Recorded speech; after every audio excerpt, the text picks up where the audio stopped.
Bonjour à tous et bienvenue dans cette nouvelle vidéo MAMS TV. Alors comme vous le savez, on a grand froid en ce moment, une vague de froid effectivement traverse l'Europe. En Suède, moins 43 degrés quand même, donc même moi qui suis de moitié scandinave, je peux vous garantir que moins 43, tu fous pas un orteil dehors. Et donc là, on est reconfronté à quand même une belle vague de froid. Et rappelez-vous, en 2022, il parlait de blackout déjà d'électricité puisque ils ont quand même fermé quelques centrales, surtout celle de Fessenheim qui était la plus importante, pour remplacer par des éoliennes, des centrales à charbon et des panneaux photovoltaïques. Donc on connaît la performance de ces renouvelables. L'éolien, quand il fait froid, il n'y a pas de vent, donc ça ne tourne pas. Le solaire, s'il n'y a pas de soleil, et c'est le cas en ce moment, ne fonctionnera pas non plus. Donc à fond les ballons sur les usines à charbon, enfin les centrales à charbon, pardon. Il n'y a pas d'hydraulique, quasiment pas en France. Hormis le barrage Millau, et ben voilà, il y a quelques, mais c'est très limité quand même. Hein. La puissance de l'eau, elle est forte, mais bon, si l'eau est gelée, le barrage, en même temps, ne produira pas d'énergie.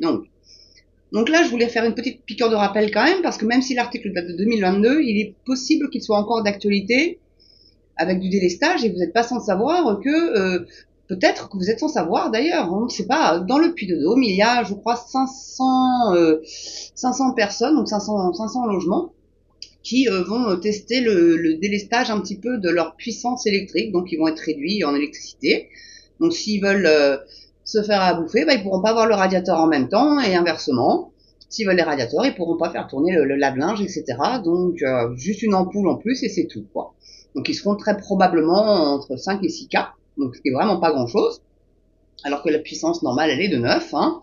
Bon, ça c'est pour le particulier, parce que pour les boulangeries, c'est beaucoup plus, bien évidemment, mais voilà. Donc grâce au compteur Linky, qui a sa petite sœur Pinky aussi, qui est encore apparemment plus intrusive, mais ça on n'en entend plus trop parler de celui-là. Peut-être que, à voir, j'essaierai de trouver, voir s'il n'y a pas du nouveau là-dessus et vous informer éventuellement, parce que c'est vrai qu'on n'en parle plus du tout, ça. Du petit Pinky. Donc voilà, je trouvais que c'était quand même d'actualité, de peut-être vous alerter sur le risque de blackout électrique que l'on pourrait éventuellement connaître cet hiver, au vu des températures quand même plutôt glaciales. Donc risque de blackout, école, banque, téléphone, à quoi s'attendre. Donc c'est un article qui vient du Point, qui a repris en fait euh, celui du Figaro qui datait de décembre 2022. Donc pour vous dire que comme ils l'ont remis au goût du jour, ça sous-entend quand même qu'on a un risque de blackout. Et ça, on va pouvoir remercier en partie Biden, qui a détruit Nord Stream, qui avait d'ailleurs fait cette déclaration tonitruante. Si l'Europe souffre du manque d'électricité, c'est le prix que je suis prêt à payer. J'ai envie de te dire, garçon, de quoi tu te mêles? Occupe-toi de ton cul aux États-Unis, ça suffira bien déjà comme ça. Donc, que ce soit pour faire donc ses courses ou se déplacer en voiture ou en train, l'ensemble de notre vie quotidienne va être chamboulé, détaille le Figaro. La France va-t-elle revenir au XIXe siècle cet hiver? La question pourrait paraître saugrenue si le risque de coupure d'électricité durant la saison hivernale n'était pas aussi important. Et pour cause, afin de sauver sur la durée son système électrique, le pays pourrait avoir à mettre en œuvre les délestages temporaires. Pour l'heure, le gouvernement fait montre de pédagogie en appelant les Français à la plus grande sobriété énergétique, avec son nouveau mantra « Je baisse, j'éteins et je décale ». Remarquez qu'il revenait un peu là dans les pubs en ce moment, même sur la toile, ça revient aussi un petit peu. Bon, donc c'est pour ça que je voulais vous en parler. Alors qu'en ce moment, on a plutôt besoin de monter, d'allumer et puis de mettre en simultané. Donc, pas de décalé. Donc, pour autant, ces coupures de courant temporaires ne seront pas sans conséquences pour nos vies, comme l'a compilé le Figaro. Bon. Quid des commerces qui seraient touchés? Tout dépendra du lieu de votre résidence et du tissu économique qui vous entoure. Selon la Fédération du commerce et de la distribution, citée par nos confrères, les petits commerces et magasins pourront décider de fermer ou non en fonction de l'annonce d'un délestage.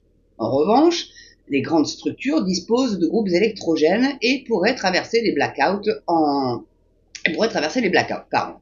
Un équipement encore rare chez les hypermarchés, idem pour les restaurants, pour les plus gourmands. Et même le particulier, tout le monde n'a pas un groupe électrogène, voilà quoi. Puis ça coûte une blinde en fuel en plus ces trucs-là. Donc autre inquiétude, hein, celle des communications téléphoniques, parce qu'on est quand même tous hyper connectés mine de rien. Donc et indirectement celle de l'accès à Internet. Dans un monde toujours plus connecté, il n'existe à ce jour, pas de batterie de secours sur les antennes de relais disséminées en France. Alors est-ce que depuis 2022 ils ont fait quelque chose? J'émets un doute parce que c'est pas forcément leur priorité que vous n'ayez pas accès à l'info. Hein. Au contraire, moins vous en avez, plus mieux il se porte, j'ai envie de vous dire. Donc à voir. Peut-être, hein, je suis peut-être mauvaise langue, mais bon, j'ai pas vu sur les banques qui sont près de chez moi, je vous cache pas que j'ai pas vu ça. Hein. Après, donc en cas de coupure, les habitants des zones sans électricité ne pourront donc plus passer aucun appel, y compris au numéro d'urgence, donc le 15, le 17 et le 18, numéros nationaux. Mais par contre, seul numéro qui sera épargné, ça sera le 112, ce numéro d'urgence européen. Bah oui les gars, vous êtes plus français, vous n'êtes plus allemand, vous n'êtes plus espagnol, plus italien, vous êtes européen. Voilà, les États-Unis d'Europe, plus d'identité en fait. Voilà, on perd notre identité, tous dans le même moule. Enfin bon, ils vont prendre forcément le niveau le plus bas hein, pour bien nous asservir et tout. Mais ça, j'en ai déjà parlé dans d'autres vidéos, je vais pas revenir là-dessus. Donc, cependant, dans certains endroits moins bien équipés en antenne relais, il peut rester inaccessible. Dans les cas où le 112 ne pourrait pas fonctionner, d'autres dispositifs sont mis en place par les préfets, indique le gouvernement cité par le quotidien. Alors, je serais curieuse de savoir ce qui peut se mettre en place. Parce que par exemple, la tempête qui a eu lieu, la Kiaran, la très très forte, là qu'on a eu nous en Normandie, moi j'habite en race campagne, hein, vraiment cul du loup. Après il y a plus que des champs après ma maison, vous voyez, donc il y a plus de route. Donc c'est une petite piste, hein, c'est un peu comme dans la brousse, mais sauf que c'est la brousse normande quoi. Et il y avait des arbres hein, qui étaient couchés sur la route. Et pour arriver à appeler le 112, je peux vous dire que j'ai dû faire preuve de beaucoup d'acrobatie, d'essayer de trouver le réseau comme ça, machin. Et quand j'arrivais à le trouver, je me disais, mon Dieu, mais pour les appeler, les positions étaient assez cocasses, je vous cache pas. Enfin, en tout cas, voilà, quoi. Et la borne, elle est pas très loin, elle est à 2 km et quelques, mais je suis un peu dans une cuvette. Donc, pour capter déjà, c'est un peu la tanasse. Mais alors là, le 112, c'était juste une horreur, quoi. Bon, j'ai réussi à les avoir, mais c'était pas évident. Hein. Donc les écoles touchées le matin ou l'après-midi, rappelez-vous, hein, c'était question quand même de leur couper le jus pendant des créneaux horaires bien définis. Donc côté transport, donc la philosophie sera-t-elle celle des annulations? En effet, hein, au lieu de risquer de bloquer une rame entière de TGV en plein milieu d'un champ, la SNCF privilégiera donc les annulations de trains en amont. Après, va t'en prévenir les usagers. Si tu te retrouves à la gare, le bec dans l'eau, tu dis, non, le train, il part pas parce qu'il n'y a pas d'électricité. Parce que, qui dit pas d'électricité, donc pas de télé. Même avec antenne râteau et t'as plus de télé, t'as plus rien. Plus aucun moyen de... Et puis les imprimés, les journaux peuvent pas imprimer non plus sans électricité. On est quand même bien tous d'accord. Donc, comment on fait pour être informé, en fait? Mais ça, ils s'en foutent total, hein. Ils prévoient leurs petits trucs, mais ils réfléchissent pas après, derrière, ce qui peut se passer. Bon. C'est comme ça. Alors donc voilà, donc la SNCF privilégiera donc les annulations de trains en amont.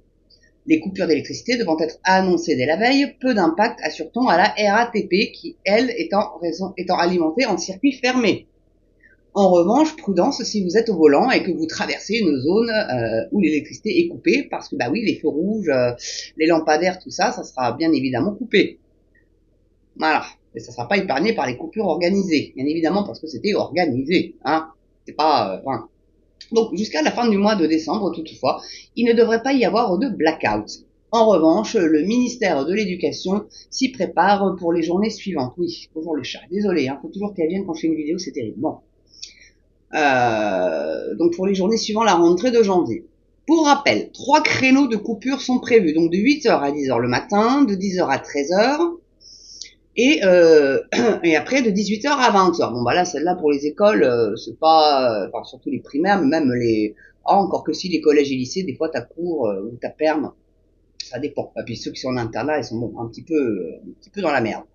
Donc pendant les 2 premiers, si une école est touchée par une coupure, elle ne commencerait les cours qu'à partir de l'après-midi. Notez au passage que la cantine sera assurée. Attendez, si j'ai bien lu. Donc de 8h à 10h, pas de jus, et de 10h à 13h. Donc en fait, c'est de 8h à 13h. Donc ils font comment pour faire chauffer la bouffe? Donc les gamins, ils boufferaient froid?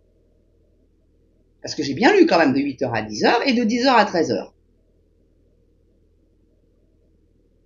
Donc bon, bref. Alors après, oui, il y a les prestataires de services, comme pour les avions, les hôpitaux, etc. C'est dégueulasse. Mais bon, eux aussi, ils ont besoin d'électricité pour chauffer les plats, quoi. Puis même, il s'est préparé, etc. Mais après, pour réchauffer dans la cantoche, quoi. Donc s'il n'y a pas d'électricité, tu fais comment? Tu peux pas. Donc ils n'ont pas réfléchi à ça. Mais bon. C'est, enfin, je sais pas. Moi, ça me... Je vais pas dire le mot, mais ça, si je vais le dire, ça me trouve le cul. Voilà. Ça m'en fait un deuxième. Voilà. Pour être, hein. Donc, Cantine sera assurée, non, elle sera pas assurée. Donc, selon nos confrères du Parisien vendredi, il ne pourra d'ailleurs pas y avoir de délestage sur la même journée. Ils en prévoient 3, mais il n'y en aura pas 2. Va t'en comprendre, Charles. C'est quand même bien. Hein, bon. Et enfin bref. Donc, en revanche, la situation sera compliquée d'un point de vue organisationnel. En effet, les zones délestées ne seront connues que la veille à 15 h et les communications à la population n'auront lieu qu'à 19 h par la préfecture. Donc s'il n'y a pas d'électricité, comment tu les préviens? Tu fais du porte-à-porte? Parce que pas de téléphonie, pas de télé, rien. Pas surfer sur le web, rien du tout. Comment tu préviens les gens? Il n'y a que le porte-à-porte. Il n'y a que ça. Ça m'étonnerait que les préfets prennent le temps. Alors si c'est une ville de 12 000 habitants, je te laisse un peu imaginer le temps que ça peut prendre. Hein. Donc enfin, si vous habitez dans un immeuble, il vaut mieux éviter d'emprunter l'ascenseur. Oui, bah forcément, s'il y en a un. Et ce, avant même le début de la coupure, juste par précaution, on ne sait-il jamais. Et au quotidien, bah, il faudra aussi temporairement oublier de se rendre dans les distributeurs de billets, qui ne fonctionneront pas. Tout comme, et c'est encore plus embêtant, la porte de son immeuble si l'ouverture de celle-ci est conditionnée à l'entrée par un digicode. Donc voilà, les bonnes nouvelles du jour, quoi. Donc on risque un blackout, hein, vu que, bah, vous savez, hein, Fessenheim n'est toujours pas rouvert, ne compte pas les réouvrir. Il a prévu, donc à la base, c'était 6 EPR. Maintenant, il en veut 14. Ok. Et ils ont abandonné le projet Astrid. Vous savez, ce projet qui recyclait les déchets nucléaires pour produire de l'énergie. Non, non, on n'en veut pas de ça. On a les éoliennes, les panneaux photovoltaïques, on est bien. Bande de bras cassés, bande d'imbéciles. Non mais franchement quoi. Bon, je vais pas faire un live sur les éoliennes, pas du moins pas dans cette vidéo-là, mais enfin franchement, je vais peut-être en faire une un jour parce qu'il y a de quoi hurler là-dessus. Voilà. Donc bah écoutez, j'espère que vous aurez aimé cette petite vidéo. Alors bon bah on verra bien, hein, on est au bon vouloir, enfin ceux qui ont un Linky du moins sont au bon vouloir de ce que va décider le gouvernement. Moi ça va, j'ai un vieux compteur qui est pas transmetteur, donc d'ailleurs là il va falloir que j'aille donner mes chiffres. Mais enfin voilà. Donc à tous ceux qui ont un Linky, bah, bien du courage à vous, et bien aussi à ceux qui sont dans le Puy-de-Dôme là, qui sont des cobayes là, les 500 maisons ou 500 appartements, bien du courage à eux, les pauvres. Enfin, ils ont accepté aussi de le faire en même temps, donc bon, un peu couillon quand même sur les bords, hein. Enfin, c'était où, c'était d'autres, hein, de toute façon. Ils auraient trouvé des candidats, ça c'est clair. Après, contre quoi, peut-être une petite réduction de la facture d'électricité, ils ont peut-être négocié ça comme ça, sans doute même d'ailleurs. Vu qu'ils auront moins de puissance, bah, ils devraient payer moins cher quand même, ce qui me paraîtrait logique. Bon voilà, bah, j'espère que vous avez aimé cette petite vidéo. N'oubliez pas de lui mettre un petit pouce si vous l'avez aimé. L'abonnement, ceux qui sont abonnés, c'est au top. Ceux qui regardent et qui sont pas abonnés, abonnez-vous s'il vous plaît, ça peut être sympa, ça fait monter la chaîne en référencement. Puis bah, dites-moi dans les commentaires hein, si ça vous fait peur, un blackout, c'est ce qui vous pend au bout du nez, ceux qui ont des linkies, hein, je vous cache pas. Et puis bah aussi partagez la vidéo si elle vous a plu. Voilà, mais en tout cas, je vous souhaite une belle journée ou une belle soirée selon l'heure à laquelle vous regardez cette vidéo. Moi, je vous dis à très bientôt pour une prochaine vidéo. Prenez soin de vous.